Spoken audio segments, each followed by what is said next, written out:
What's going on, everybody? It's Eric here, the Savage Outback. We are out in the woods today. I am up here at the tiny cabin in the homestead. I'm doing a little work, doing some work on the well. And I want to do a little video on this because the way my well was in there was a little crazy.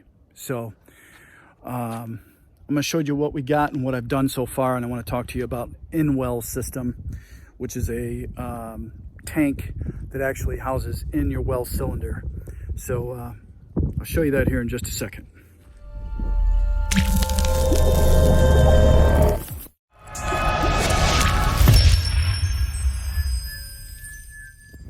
So here we are. This is my well. Obviously lids off. What was going on here is pressure switch was down inside the well, resting right down in there. And I was getting a short cycle out of my well pump. Yeah, every time you turn on a tap, it surges on the generator. So again, we are completely off grid here. And we power everything via generator. So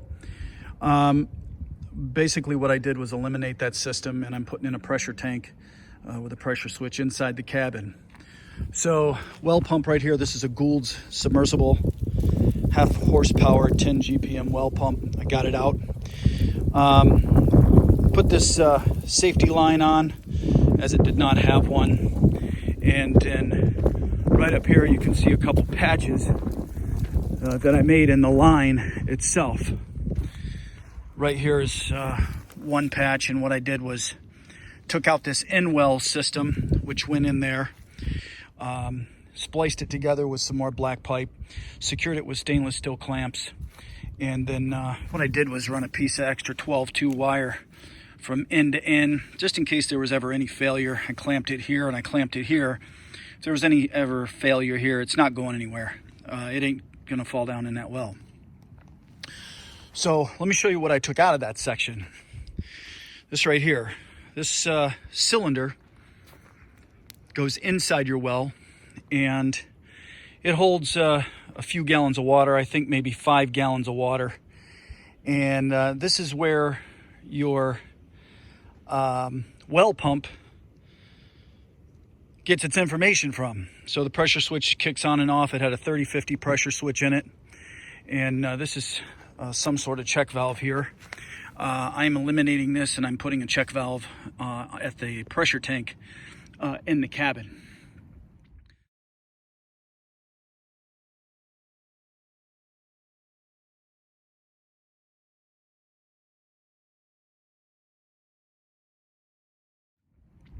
So interestingly, this system is called InWell by Flexcon. Here's the information on it. And from what I understand, many of you who are watching this video may be familiar with the P Sidekick well system. And this is a system that uses a very small, maybe 4-gallon tank inside, replaces the standard pressure tank, and it has a cycle stop valve on it. So the gentleman that actually owns the P Sidekick product actually has the patent on this in-well system as well. Him and I have spoke via email a few times. And even though he owns the patent on it, he tells me that he is not very fond of the system. So that's what we took out of the line. And then up here,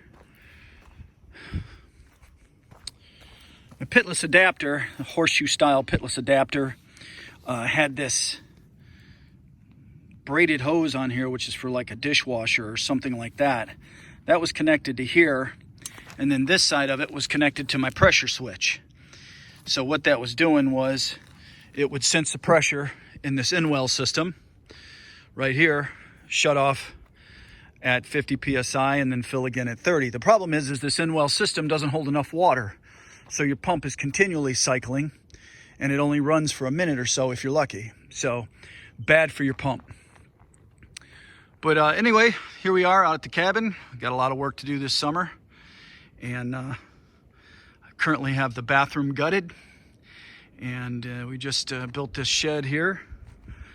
Got a little overhang here where we're going to store some wood, and lots going on.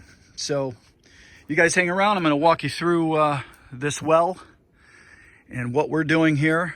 I'm about to drop this thing back down in, and we'll keep you posted as I get the pressure tank and the plumbing done and the bathroom put together. I'll take you along for the ride. We appreciate you hanging out with us. It's the Savage Outback. Please like and subscribe, and hang tight. More to follow. All right, so here's what I got going on. I wanted to show you me putting this well pump back down in the well. The problem is it's 110 foot long, and I'm trying to hold my phone here to record the video and connect to the Pitless Adapter, so it just wasn't working. So I'm just going to give you an overview. Well cap, I got it back on. This is my safety line. I was a little overcautious, I guess. I tied a safety line onto the wire at the top, and then of course I have a safety line that runs all the way down, tied off to the pump. That way, if anything ever happens, it's not falling down in the well, but I've taken pretty much every precaution. So what I did, this is 240 volts running from my main panel in the cabin, and it was running directly here to the well, to the pressure switch that was inside the well that I showed you previously.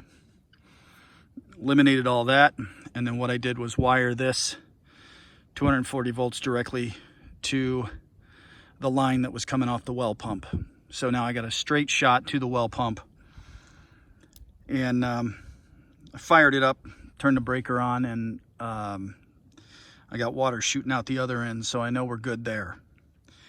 But what I'm going to do now is this wire that runs from the breaker out to here, I'm going to put that in a junction box, and I'm going to run that directly to the pressure switch on the pressure tank that we're installing inside the cabin. So beautiful out here. As you can see, we cleared all this last summer. So obviously we got to plant some seed and stuff, but as I move along here with the build out, getting the pressure tank put together, I'll include that in the video here. Once again, thanks again for hanging out with us here at the homestead, the little tiny cabin in the middle of nowhere.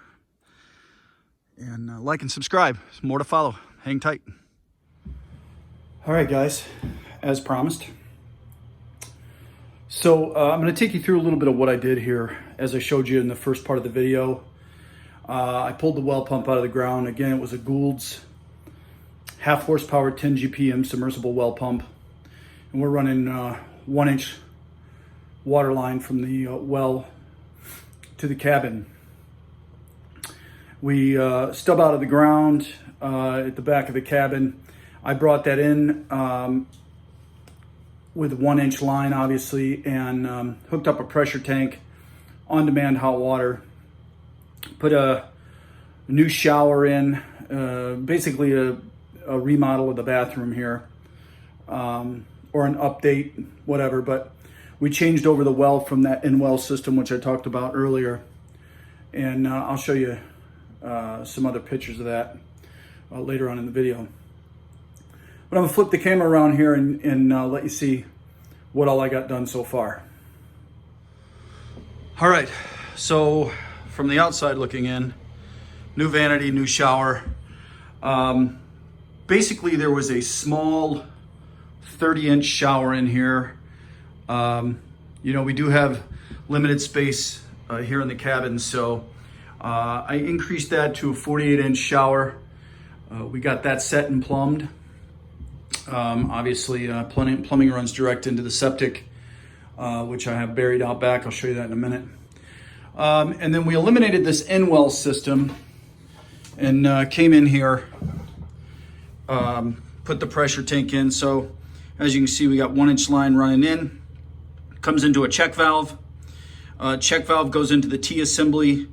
Right here is the boiler drain, pressure relief valve, pressure gauge, and this is a 40-60 pressure switch. So my power comes into the pressure switch here, out this way to the well pump. Got a ball valve on this side right here, and then coming out, we come out with 3/4 inch PEX, which, as you can see right here, I teed off that PEX and went with 1/2 inch to the kitchen sink. And then if you follow that up right here, I know it might get a little dark in here, you can see I put an inline scale filter, as we do have some hard water up here coming out of the well. And then I went into the on-demand system right here, cold water in with 3/4 inch PEX. And of course we have our service valves. I got them positioned the best I can. And I'm going to preface this by saying I'm certainly no pro.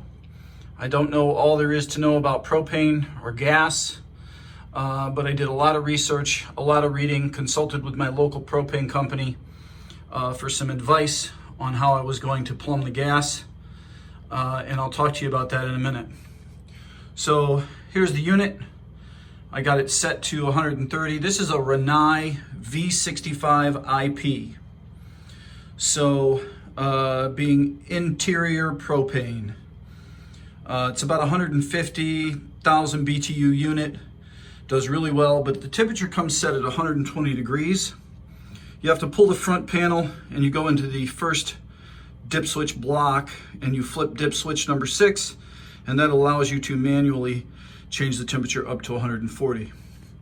Then up top there you can see we have our direct vent, which goes to the outside of the cabin, and I'll show you that in a minute.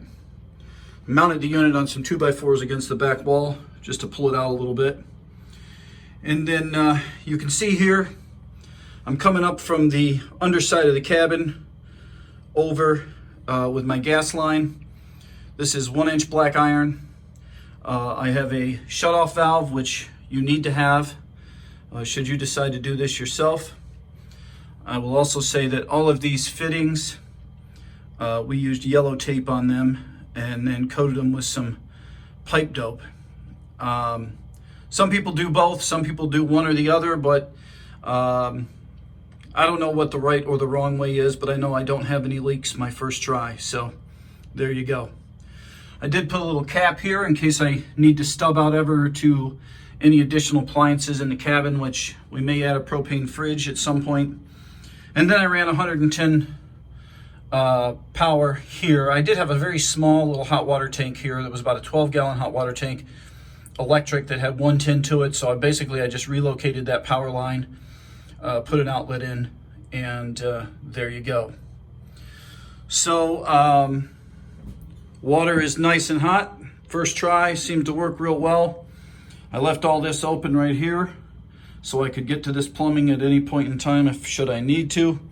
And then on the front face of this, I boxed that in up top there, and we'll put a door on the front of this to dress it up and make it look nice.